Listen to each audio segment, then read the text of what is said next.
মেঘনা চাঁদপুরের হাইমচরে দুর্ঘটনায় পড়া লঞ্চ এমভি অ্যাডভেঞ্চার ৯ পৌঁছেছে ঝালকাঠিতে। এই মুহূর্তে লঞ্চটি আছে ঝালকাঠি লঞ্চ ঘাটে। সেখানে আছেন আমাদের সহকর্মী তরুণ সরকার। আমরা যুক্ত হচ্ছি তার সাথে।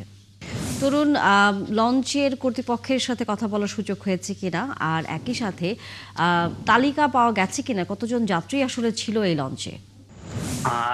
তানিয়া, আসলে লঞ্চের কর্তৃপক্ষের বিষয়টি যদি বলি, যে না, লঞ্চের কর্তৃপক্ষের কারোর সাথেই এখন পর্যন্ত যোগাযোগ করার সম্ভব হয়নি। কারণ এই লঞ্চটি যে মালিক পক্ষ তারা হচ্ছে এই ঝালকাঠির আহ, শহর সদরের থাকে না, তারা নলছিটি এলাকায়।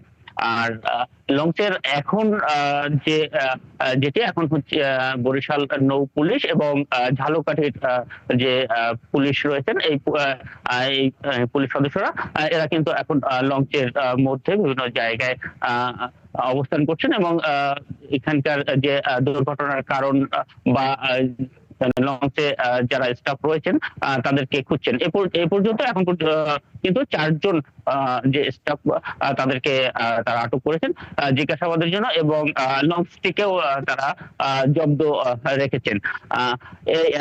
এই লঞ্চটি কিন্তু আসলে চাঁদপুরের যে হরিণাঘাট এলাকার মেঘনা নদীতে যে জাকির সম্রাট ৩ লঞ্চকে ধাক্কা দেয় এই অ্যাডভেঞ্চার ৯ লঞ্চটি। এটি এখন ঝালকাঠির এই ঘাটে রয়েছেন, এবং এখানকার যে এই ঘাটের যে একজন যাত্রী, সেই যাত্রী সাথে আমার কথা হয়েছে। উনি যেটা বলেছেন,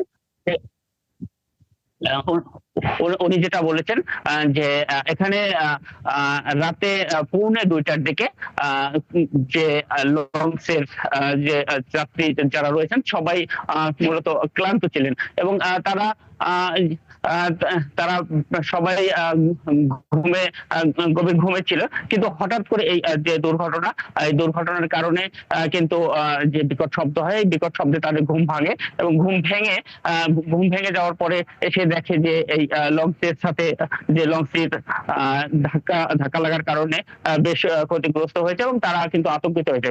এখন এই যে অ্যাডভেঞ্চার এই লঞ্চটির যে সামনের একটি অংশ রয়েছে, সেই সামনের অংশে কিন্তু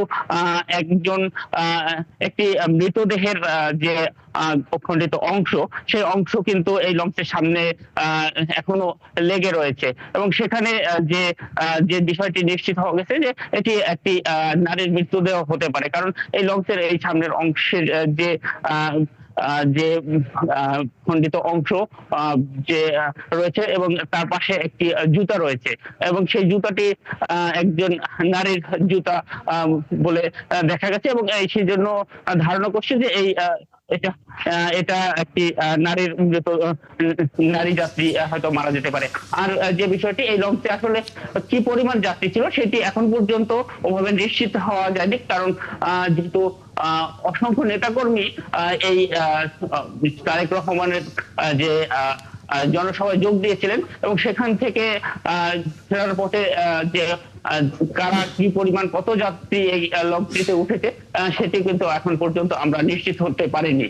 তানিয়া, ধন্যবাদ তরুণ সরকার। ফিরব নিশ্চয় পরবর্তীতে আবারও।